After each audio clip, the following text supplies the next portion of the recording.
All right, hello everyone. Great to see everyone here. Please be seated. Welcome to another class of the Peaceful Solution Character Education Program Teacher Certification course. Everybody here and online. And also online, also be aware that you can download our books. We are currently in the self-control unit right now, that you can see there. And it's best to have it handy so you can follow along, make notes. I like having the book myself so I can write in it, and of course you get so much written in it sometimes you kind of have to figure out where you're at.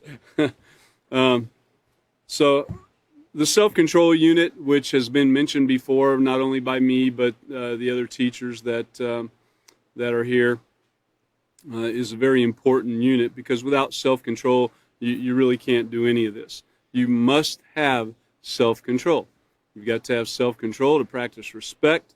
You've got to have self-control to practice acceptance. You've got to have self-control to hold back when you're wanting to hit somebody. You got to have self-control when you're wanting to let a tongue lashing fly. You've got to have it. So this is an important part of this journey, and we're spending a little bit of time in it. So if you would, we left off on what I have learned, and we are going to be going back over that again. That's on page 149. We're going to do a little bit of an overview just to lead into it here. If you could go to Lesson Plan 5, page A. And on this page, Lesson Plan 5, page A, in the self-control unit, this is a note to the teacher. Now, this is chapter 5, and it's called Maintaining Your Self-Control. Do you remember a time when much of what was on television was educational or family-oriented? I think I'm old enough that I do remember some of that. Today's youth spend an average of almost 20 hours per week watching television programs that contain violence, sexually explicit scenes, and all forms of disrespectful behavior. The programs now shown, including those during prime time, are only one source of many influences affecting the moral character of our children today. And so much more so it is today. This was written a while back, but today it's just unbelievable, the things that are on TV and in the movies and on the internet. It's really out of hand. What TV hasn't accomplished, the internet, video games, and songs have. There is grave concern about the negative influence media entertainment is having on our youth. Volumes of information are available in print, news coverage is steady, and many adults are concerned about the morality of our future leaders. It seems that all of the best efforts to guide our children in the right direction can be undone by just one bad movie, video, game, or song. And then when coupled with peer pressure and the desire to conform, these influences are having a major impact on students of all ages. In this lesson, students will learn how powerful influences can be in their life. They will also learn how to apply self-control techniques to resist negative influences from a variety of sources, and we're working on that now and going over what we've learned. We'll be focusing on a few of these things. It is the goal of the Peaceful Solution Character Education Program to help children succeed. And not only children, adults too. Everybody needs the Peaceful Solution. Together we can encourage our children to develop the consciousness to think and act in a way that will always be morally correct. Now, what this isn't saying at this point is what has taken place in our schools. Today, more than ever, the teaching in the schools is just out of hand in a lot of schools, I should say. In fact, the Peaceful Solution has been used in a lot of schools. It's been offered to many more, not only schools, but municipalities, governments, businesses, and so forth. And In the schools today, the children are having a tough time, and they're being thrown. They've got things thrown at them all day long, every day, saying you can be this way, you can be that way. Trying to get children to make decisions and hiding the decisions from parents. This is going on in a lot of schools today. So the parents are losing control on what's going on with their children. So parents, teachers, right now we're learning about the peaceful solution, and this shows you how to properly conduct yourself with a student and what to teach them. It's not only about reading, writing, and arithmetic, This is about building lives, building character so that we can have a better society in days to come. All right, on page 149 in the self-control unit, we ended up on about the third bullet point, I think, or the third checkpoint. And we're going to go back to the top real quick and just go over this. An influence is something or someone that can affect the way I think, feel, and act. Yes, an influence. That means that everything around you is an influence, because there is nothing that does not have that capability. Everything from the color of the table you're sitting at, everything to the clock that's ticking in the background, to the color of your tablecloth, or the shirt someone's wearing, or the music that's playing in the background somewhere, or the car you drive, or the things you heard at work today. Everything is an influence. When you open the refrigerator door and you see the cans or bottles or things that you have in there, and the labels on the items, they're all influences. You can't get away from it, okay? So an influence is something or someone that can affect the way I think, I feel, and I act. Keep that in mind. Positive influences, because there are positive and negative, which we're going to go over in a moment. Positive influences will motivate me to make choices and decisions that will build my character. A positive influence will not conflict with a moral choice. So, a positive influence will not conflict with a moral choice. You won't have this. You won't have this conflict inside and this wondering, oh, should I do it or shouldn't I do it? When you've got your value system coming in full bore, you've got these influences coming at you, and you're trying to decide what to do. Well, the negative influence is going to have a conflict. There is going to be a conflict when you're trying to make a moral choice if you have a negative influence coming at you. But the positive influence will not. Positive influences are things that are influences that won't hurt you, anybody else, society in any way, any animals, the environment. That's a positive influence. And that's what we need, are positive influences. We need to be able to discern between the positive and the negative.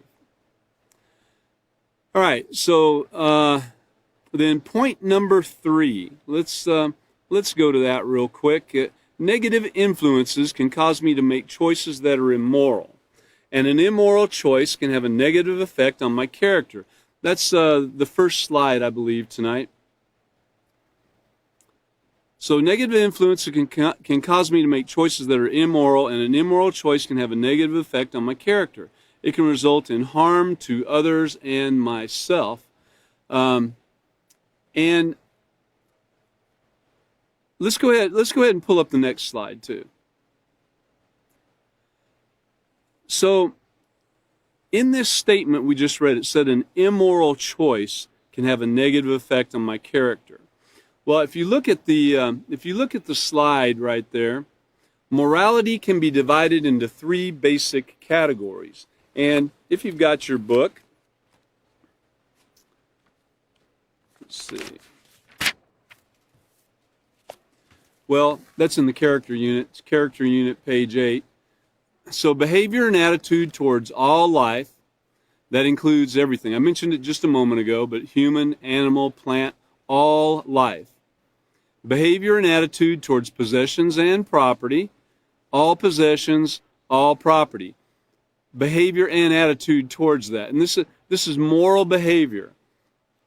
And we'll get into a lot about stealing and what stealing is and so forth. And when we get to the respect unit, you're going to learn a little bit more about how to conduct yourself with other people's possessions and property. And then behavior and attitude towards the environment. That's everything in the environment. I mean, even if you're just littering, is that really what you should be doing? You know, littering up the place, making it look all nasty, throwing garbage out the window, you know, just trashing the place up. You know, not only is it not pleasing to see, but there's other things that occur too. People can get hurt. If you throw garbage out on the side of the road, animals could come up and get closer to cars by eating that stuff, and they get closer to cars and you could hit one. There's just a ripple effect that goes with this. It's a continuing thing. Okay, one more, the next slide, please. So this is also character unit, page 8. An immoral attitude towards life consists of behaviors that devalue. So get this, we're going to talk about this a little bit. Behaviors that devalue. What is that? Behaviors that devalue? It belittles. You know, devalue, belittle, you know, it hurt and take from others, both emotionally and physically. These behaviors, they hurt people psychologically, physically, mentally. There's no telling what kind of harm has been done when we go back and look at some of the things we've said to people. You yourself might have relived some things that were said to you during your childhood, your early your teen years and your early adulthood, or even up to now.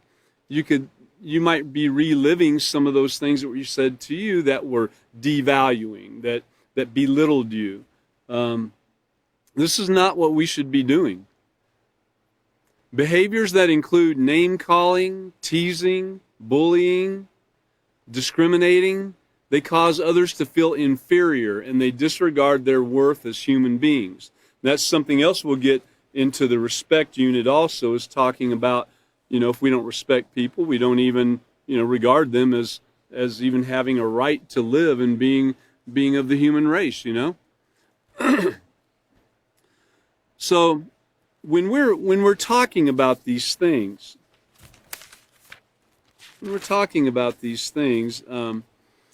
here's an example on page 120 of your self-control unit.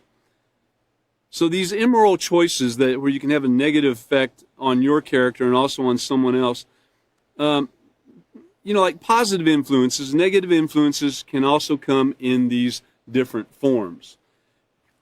Sometimes they're hard to recognize. For example, the new boy in school tries to talk you into skipping class and going to the arcade. You know, that's just an example for a school-age child. But can you recall a negative influence in your own life? What effect did this influence have on your ability to make a positive choice? You know, you can think about that for a moment. And I know, you know, myself, when I read that, I started thinking about my teen years. You know, in my teens, it's like I gave in to all the negative influences that came my way. and it did affect my ability to make positive choices. I almost didn't know what a positive choice was. And then later on in life, it has an effect on your ability. Because why? Because it affects our mind. You know, drugs and alcohol and other behavior, it affects your mind. It affects your body. It affects your mind. All aspects of, you know, your heart. You're suffering with some kind of heart disease, you know, later on in life. And you look back, what did I do to get this? Well, you did something, you know, or it could have been in your genes. But some of us in this room, I know because I've talked to you at length, and some of us in this room know the damage we did to our minds in our youth. And it's not something that comes back very easy. In fact, some of it might not ever come back. Yeah, after a period of time and, you know, eating properly and conducting yourself properly and many other things. You can rebuild. Your body can rebuild, and your mind can rebuild to some degree. But I don't think it just ever completely comes back.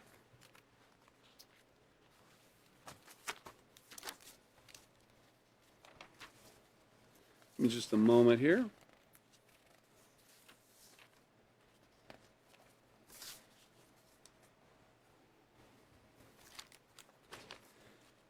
Okay, let's go on to the next bullet point. Television, movies, songs, video games, and friends can be sources of both positive and negative influences, and it's up to me to be watchful and alert. Let's show the next slide, please. So, two major areas of influence in the media, entertainment, are television and movies. Television and movies. And these things are, you can get them at your fingertip. You know, it used to be, back in the day, I mean, to see a movie, you had to go pay, you had to go to the movies and pay to go see a movie and actually sit down in the theater and watch it. It would be years before a movie came out on television. And so television actually had, you know, the evening news, some documentary stuff and some comedy stuff and sitcoms, they call them, you know, a few little drama shows.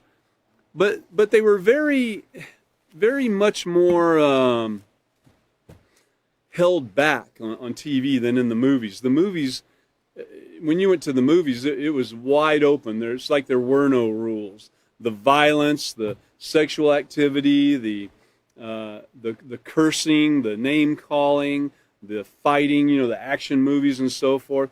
You know, these things were the things that everyone wanted to go see, man. It was exciting to go to the movies and get all this in you, you know. And little did we know how we were warping our minds at the time. Now we know, because of the peaceful solution, we know what comes in is what goes out. So, although both of these forms, even the movies and TV, can be positive, they're more likely to be a source of negative influences, and we can take that down. And the negative influences, you know, I mentioned a few of them just then, but and we talked about this in the last class. But think about the times that you, and I've thought about it already, so I'm saying you. But think about the times that you went to a movie and you came out of the movie, you know, trying your karate kicks and everything, you know, kind of silly, you know, didn't know anything about karate, but you came out trying your karate kicks because somebody was doing it on the big screen, you know, and came out with new slogans almost every time, new sayings that you would take with you and use even years later.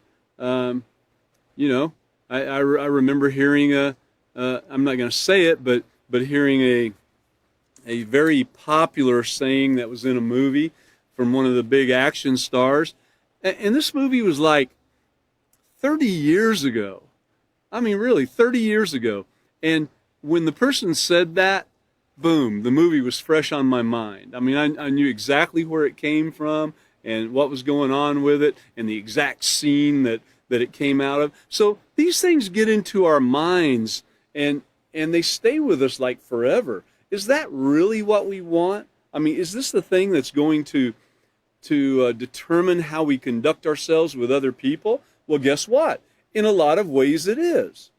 Let's look at the next slide. Now, this is page 122 in your self-control unit, but many studies prove that witnessing repeated acts of violence could influence you to choose violence as a means of solving conflicts. How does this show self-control? Well, the answer is it doesn't, okay? But going back to that for a minute, where it said the acts of violence could influence you to choose violence as a means of solving conflicts, you know, you see this action movie and you're kind of reliving it and, you know, putting yourself in the place of the hero and all that, you know, and that's me going off to save the day, you know. And it's all in your mind, and it's replayed over and over and over again. And so when something does come up in your life, it's so easy to revert back to that kind of behavior. And there are studies, just like that slide showed right there. There are studies that prove that witnessing these repeated acts of violence could influence you to choose violence as a means of, taking care of things in the future. Look around you today. Look around at what's going on, television, internet, the news, and all. I mean, someone just told me just shortly before we got up here that something just horrible, and it involved people eating people, and that's all I'm going to say about it. But that's actually becoming something, and there's many societies that have done that too, and it was part of their society. I remember in Papua New Guinea, not that long ago, one of the things that they used to do, and it's because of how they were taught and what they witnessed and grew up with, but that's one of the things that they used to do. They used to eat the remains of their dead relatives, and it was a common practice. And then they had a disease that formed in them that showed up in their later years. I think it was called Kuru. In fact, there was an article about the sad tale of Kuru, and it's like a laughing disease. It's like mad cow disease. So these things do take place, and they're just horrible. And so the influences, I mean, so we're going to be hearing about that in the news and on TV and the internet and everything. And some people might decide to try that. And can you imagine? But because of the influences that are out there, well, other people did it and they lived. I remember the Donner Party, they did it to survive. Well, if I had to do it to survive, I guess I would too, Well, no, I would not, and I hope you wouldn't either. It's disgusting. So the influences do make a difference. What we see, what we hear, what we grow up with, our culture around us makes a difference in what we do. So, that goes back to what we've been talking about in this entire chapter. We've been talking about, like on page 144, being your own person. You don't have to go along with the crowd. Two sides to every coin on page 138. There's always another way. You don't have to decide to do what everybody else is doing. Let's go ahead and move on a little bit. I don't want to get too deep into that, man. That's pretty horrible. But the next slide. Let's go to that. So, drug and alcohol abuse. The abuse of alcohol and drugs impair my ability to make sound judgments and to maintain self-control. Now, on page 140, you can go to in your book. I want you to look at that slide for just a minute before we go on, and we'll take it down, might pull it back up. But interesting is that if you look at the top left-hand corner there, drug and alcohol abuse, it starts out as a party. I mean, there it is. They're having a great time, and that really is usually the way it starts out. I don't know I'm sure there are people, but I don't know much of anybody that went in and decided to, they were 10 years old or something, or who knows, and just went in and decided, you know what? I think I'm going to drink half this bottle of alcohol. Man, that sounds like a great thing to do. And just started guzzling it down, and then they started sneaking around and doing it every day, and then they found some drugs somewhere, maybe might be in their mom and dad's room or something, but got into it and started doing it like that. There's not many. I'm sure there's some, but there's not many. Most of the time it turned into a thing where the peer pressure, again, had a big impact upon what was taking place. And it was all fun. Oh, let's go have fun. And, see the smiling faces and everything until they're praying to the porcelain god, puking up their guts and then saying, I'll never do this again. Or someone dies. Or, in many cases, when it gets to the point where they're doing, LSD of all different types, mescaline, acid, psilocybin mushrooms, all these things you can have a bad trip on. And when you do, it goes haywire, and it goes haywire for a long time. So it might start out as fun. And, party time, they got the cocaine laid out there on the mirror, everybody's taking turns, and it gets them all jumpy and feeling great and everything. And that's when they first start out. Then later on down the road, it becomes something that, they feel that they really got to have to, they're feeling kind of down. They say, man, I need to get a little bit more, And then next thing you know, it's not even doing what it did before for you, And it's this wicked, vicious circle that you just keep going. You take the cocaine so you can work, so you can have more money to buy more cocaine, so you can go work more, so you can have more money to buy more cocaine, And then, some people get busted and go to jail. There's always that option for you too.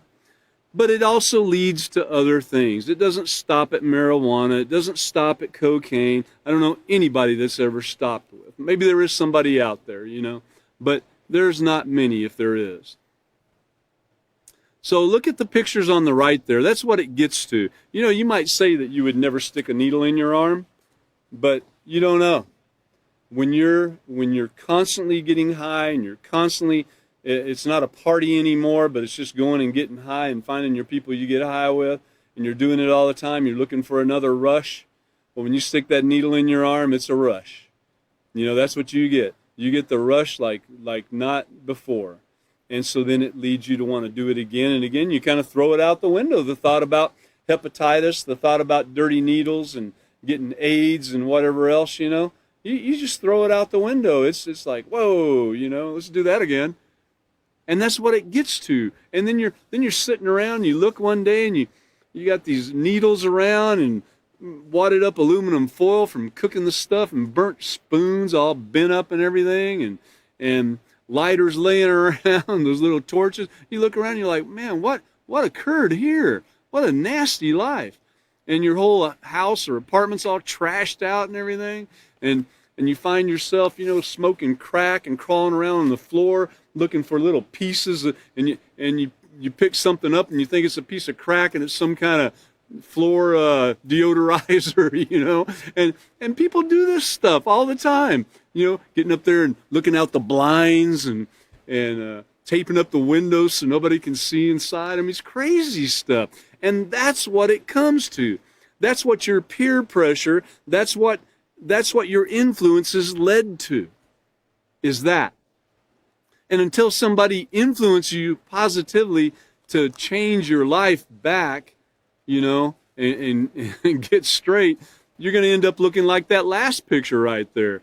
I'm sure some of you have seen those pictures of the before and after meth addicts, It shows somebody, they're standing there all handsome and everything, and next thing you know, it shows their after picture after a couple of years on meth, and they got all these teeth missing and all, and they're all drawn up like that picture right there, and they're beat up, and they got bags under their eyes, and their hair's all scraggly, and they've lost, 75 pounds, all sickly looking.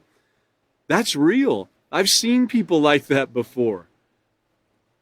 If you see them, and it's kind of a gradual thing that goes along, you don't notice it all until one day you sit back and look and say, man, look at that. Did you see dude over there? Man, I haven't seen him in 6 months, and he looked like he was dead. He looked like a skeleton. So, it starts out as fun, but it doesn't remain that way, and it's not really fun, but it's something different, and it's kind of exciting, because all your friends are doing it, and it's another stage in your life if you haven't done it, but don't do it.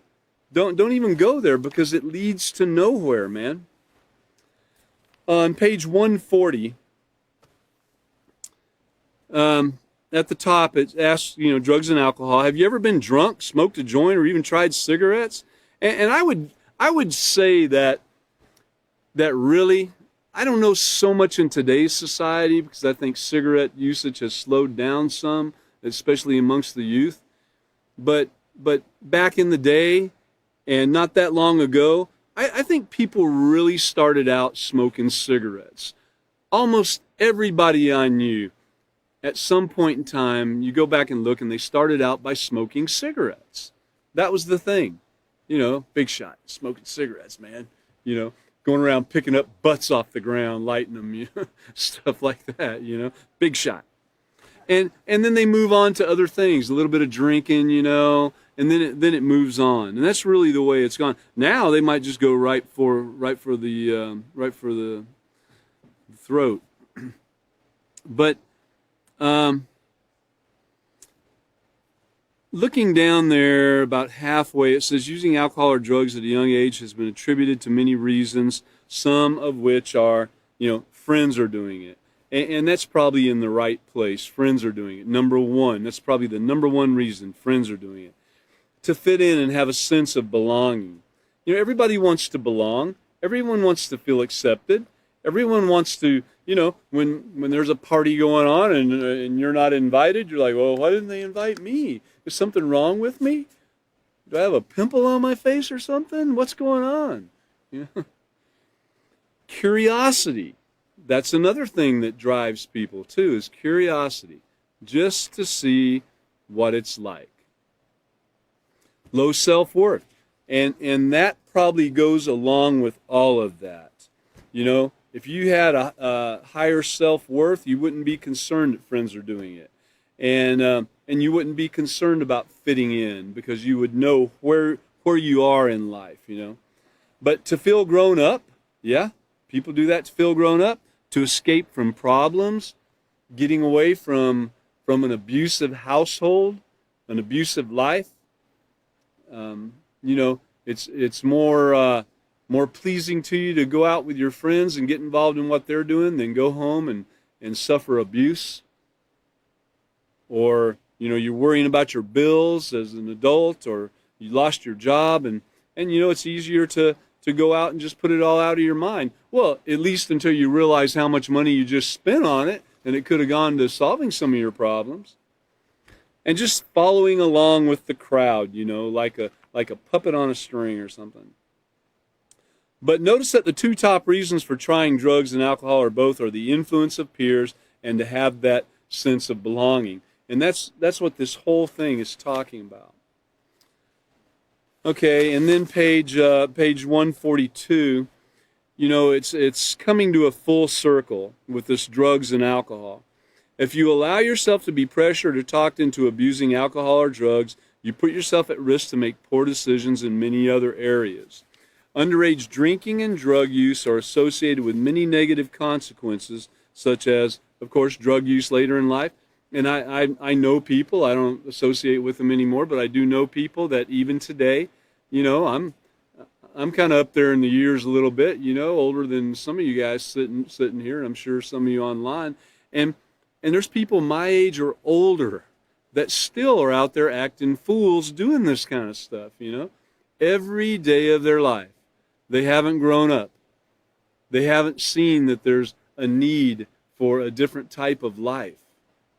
They're very satisfied in sitting home and watching cartoons, you know, because that's all they can really focus on, and laughing at you know, Roadrunner or something, you know, or The Simpsons or South Park or whatever, you know, sitting there getting high, and they just sit there and laugh and watch cartoons. That's their life. I know people like that. So, drug use later in life, poor grades, loss of friendships. Yeah, because a lot of people start, you know, thinking, you know, I need to change this stuff, and then they're looking for the peaceful solution on helping them to do so. You know, premarital sex, unplanned pregnancies, and so forth, violence and aggression, crimes. A lot of people in jail right now that are quite up there in years too because of drugs and alcohol. And then suicide. I've known many people who've committed suicide. They were what I considered friends at the time. Yes, lots. And then many more that you hear about. So a lack of self-control in these areas can lead full circle to a lack of self-control regarding your emotions, how you interact, a loss of self-respect, and it's up to you to educate yourself on how drugs and alcohol can affect your body. Gather all the facts. Remember being educated? The number one thing on the positive character traits, the number one choice is getting educated, okay? Gathering all the facts. So let's look at the next point there. I must use REACT, that's the REACT acronym, REACT, to make wise and responsible decisions regarding the entertainment, friends, and activities I choose in order to fit in. Let's turn to page 129. And if you could go ahead and show the next slide, please. So for those of you that don't have your book with you, this is the REACT acronym found on page 129 of the self-control unit. And let's look at it. So look at R for recognize. Recognize whether the influence is positive or negative. Yeah, so you remember a negative influence can be dangerous and can affect your ability to make positive choices.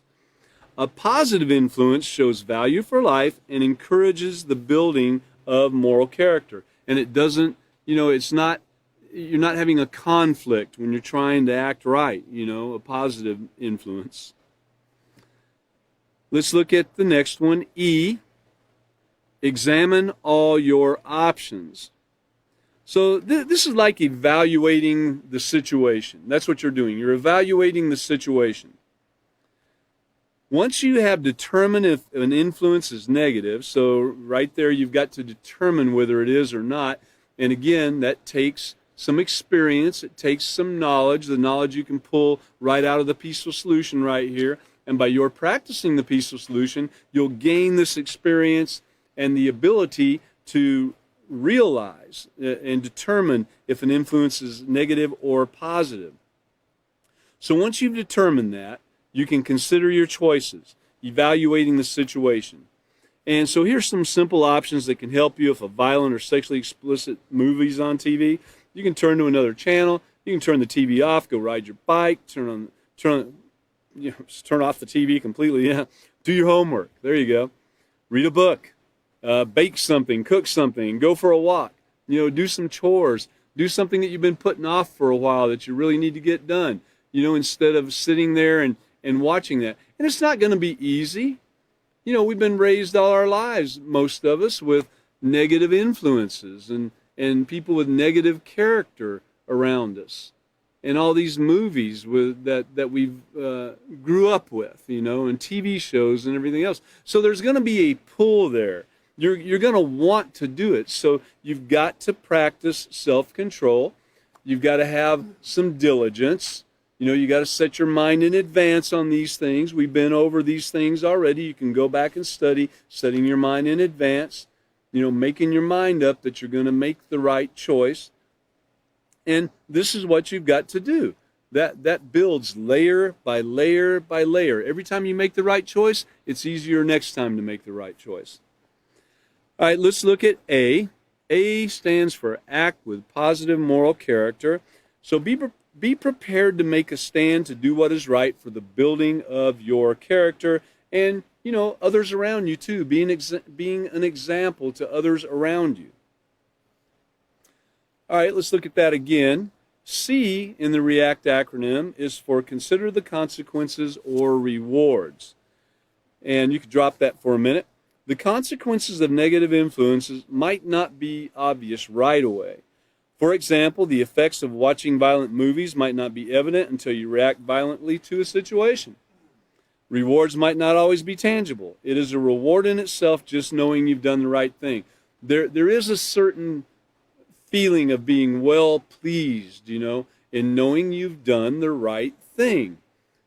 It's kind of like you've left something behind. You've left a burden behind. You've dropped that weight off your shoulders.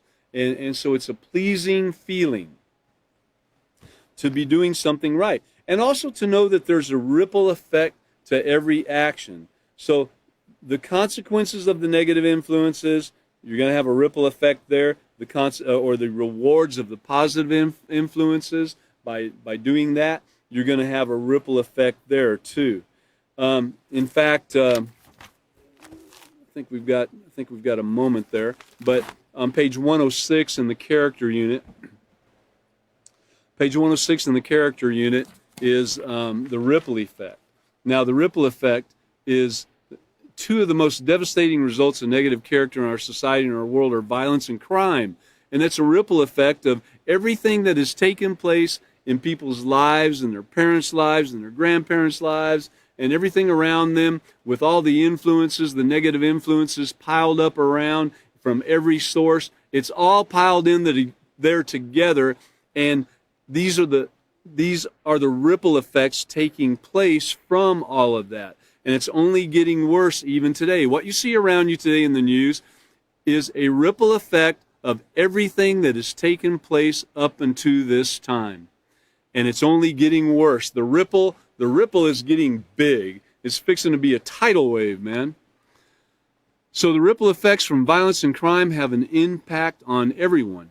But know also that there's a ripple effect for positive action too, for positive moral character being practiced. And that ripple effect is going out throughout the world. And so there's a struggle there, you know. It's like those two waves are hitting up against each other, you know.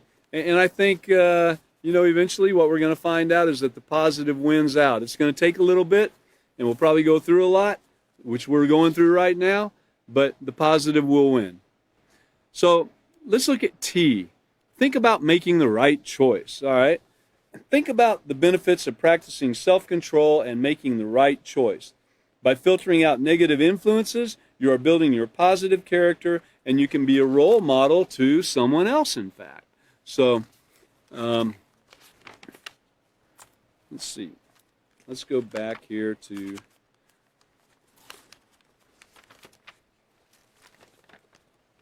page 149. Page 149. So that was the REACT acronym. You know, it'd be great if we can keep that in mind. Of course, it goes right along with, guess what? It goes right along with the STOP acronym. The STOP acronym is stop and think and consider your options and proceed with the right choice. It's really the same thing, you know. Remember one of those two things, keep it in your mind, and let's practice it. So, all right, let's go to the next point. Now, I must use self-control at all times to distinguish negative influences from positive ones. So this is what we were talking about on the REACT acronym there, and being able to discern and separate the negative and the positive influences.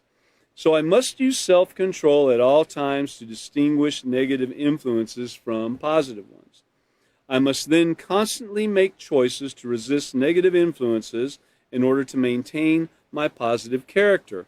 Well, let's turn over to page 117 real quick in our self-control unit.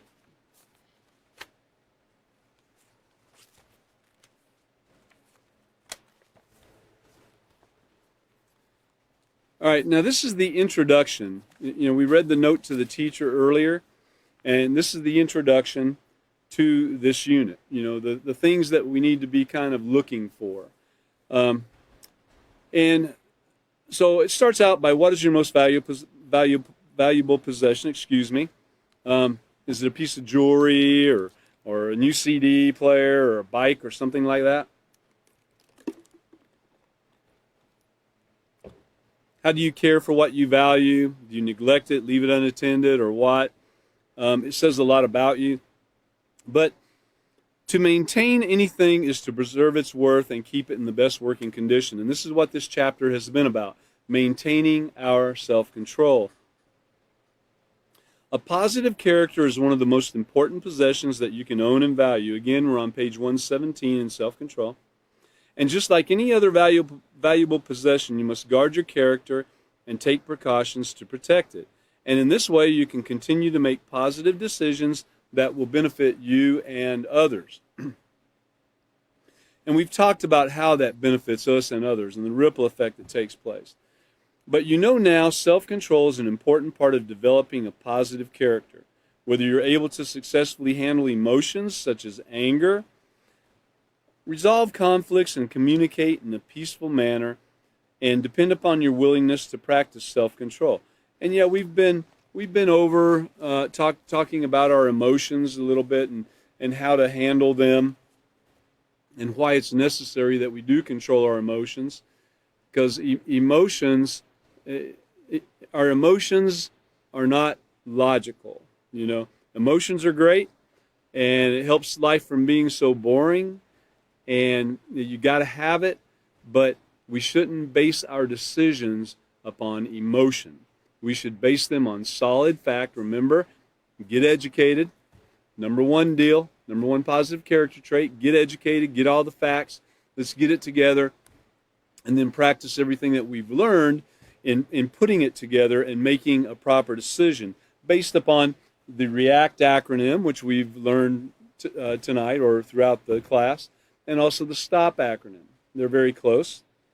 So in this chapter, we will learn about various influences that can affect our ability to maintain our self-control. You will also learn how to apply self-control to distinguish between positive and negative influences. And when you are able to consistently apply self-control, and that's a key word right there that we might want to remember, is to be able to consistently use this self-control to withstand negative influences in all their various forms. You could start tacking them off in your mind there. Okay, here's one. TV program comes on. It's a movie that used to be one of your most liked movies, and it just showed it. You were watching the news, and this thing comes on, and it'll be showing in 30 minutes, and you're like thinking, oh, well, it wouldn't be so bad for me to watch that, and you start replaying it all in your mind anyway, so you might as well watch it, right? Well, that's a negative influence. It's time for you to step up and make a decision. It's time for you to consistently apply self-control to withstand the negative influences in all their forms. You will be protecting your most precious possession, which is your character. And those things that we remember, whether they be movies or songs, all these things, it usually leads to remembering other things too. Remembering what we were doing at the time, who we were with, whether we were doing something positive or we were doing something negative. It all comes back. You haven't forgot any of it. You'll be reliving it, and wanting to do it again or something. So turn over to page 144 with me in your self-control unit.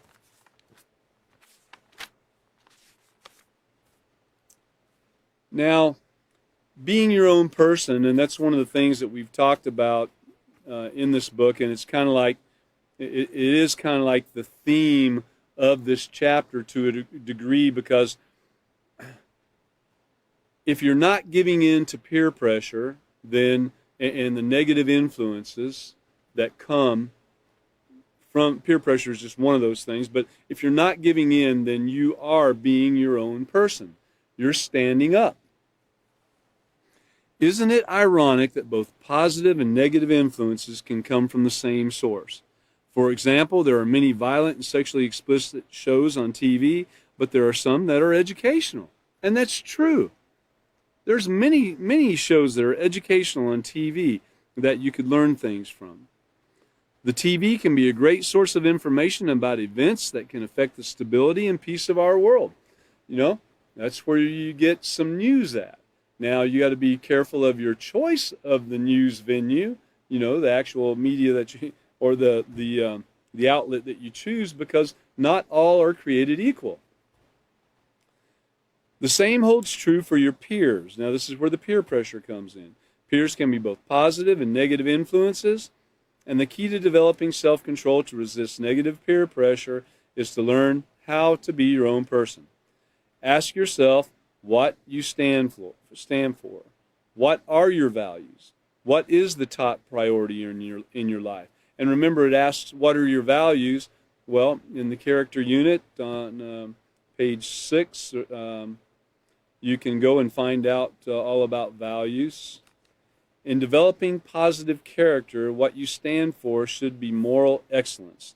And we are going to get to the advanced book, Moral Excellence. We will get to that at some point in time. We got a few more units to go through. But moral excellence, that's when you're consistently practicing All these things we've been learning in the Peaceful Solution. What you should value is life, yours and others. Your top priority should be to develop positive character traits like self-control, responsibility, and humility. By doing this, you can become the best you can be. And once you've determined who you are as an individual, stick to it. Set your mind in advance, not to allow anyone to influence you to do what you know is wrong. And sometimes when you set your mind in advance and everything's going your way and you're like feeling really great about how things are going and you haven't given in to any negative influences or, possibly very little, know that something's probably going to hit. Those curveballs and pitfalls that can come your way, know that when they come, you don't have to just give in to them. You recognize it for what it is. You realize you made a bad choice, a bad judgment on it, and you go on and you go back and you try to correct what you can and then move on and determine in your mind not to do it again, the negative thing. So this is why it's up to you to distinguish between a positive and negative influence. And then it gives the PEERS acronym, of course, and so that's another one that we would like to keep in mind.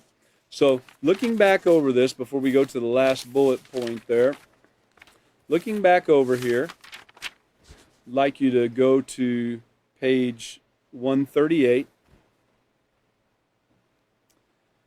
Now, there's two sides to every coin, and this is what we have to remember, that peer pressure can influence you in both positive and negative ways. We just mentioned it a couple times. How you are influenced depends on these two things, your character and values. Again, in page 6 in your character unit, you can read all about values. You can go in and find out about the value system and how it's set up and how you can set it up in your life and how your values can actually be changed depending upon, peer pressure. It has these influences. It can change your values over time. So the character and values of the people you choose to be around also. This is very important. Bad character, what does it do? It leads to bad character. There's nothing great about it. You can't be hanging around people with bad character and expect for something positive to come from it. All right? So, in other words, if someone values being accepted more than developing a positive character, and remember this is developing this positive character, it takes time, you're not going to do it overnight, they will be more susceptible to negative peer pressure.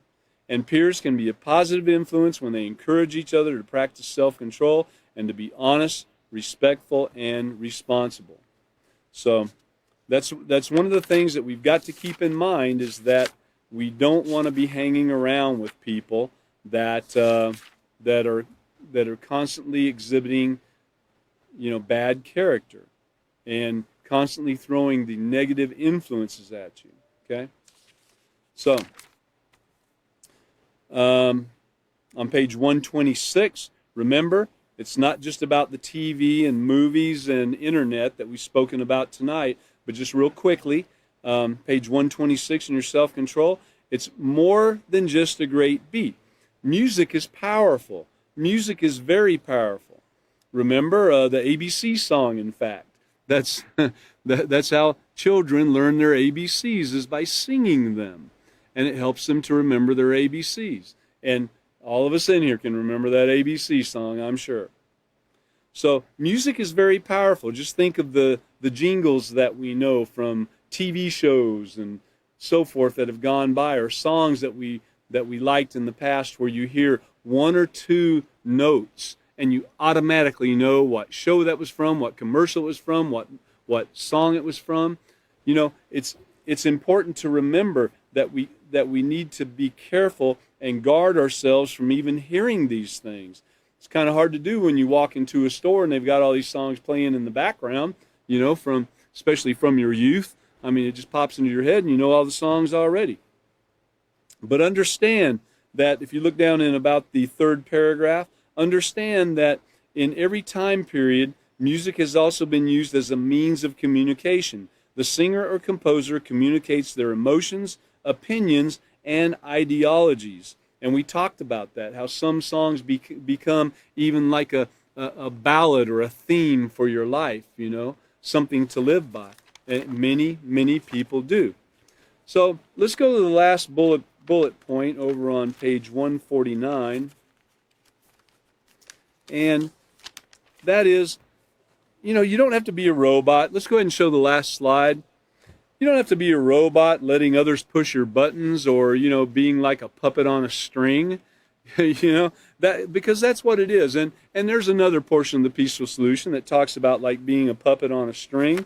And, you know, you can go to page 130. We were there earlier, but page 130 on in your self-control book, it talks about conformity and peer pressure up at the top. And it says right there under it, one of the statements is, I'm not a robot. Nobody pushes my buttons. And to conform is to change your beliefs, attitudes, and actions in order to meet certain standards. And when you're conforming to some degree, you know, you're not really, you could conform to right things or wrong things, you know. You don't have to be that robot that's just blindly going by what, you know, your creator or your handler or whatever has told you to do, you know, the puppet on the string. You don't have to do that. You don't have to be that way. So that's what I'd like to kind of leave you with, is that right there is don't give in to the negative influences, especially we talked a lot about peer pressure and the influences around us, TV and internet, phones and everything. Don't be the robot. Don't be that person. That's what people are, that's what certain aspects of society, certain groups are wanting us to do, is they're wanting us to be like robots. So we just go out and buy whatever their product is, or we go out and, you know, vote the way they say, or do the things they say to do, or you know, give in and or be considered an outcast or whatever. Don't do that. Stand up, be your own person. Don't be a robot, and there you go. That's what I'd like to leave you with. So it's been great that all of you came out this evening on the internet and here in person. And I'd like to invite you back for the next class, which will be on Wednesday night, July 27th, I believe it is. Wednesday, July 27th at 5:30 p.m. We look forward to seeing everybody then also. Thank you very much.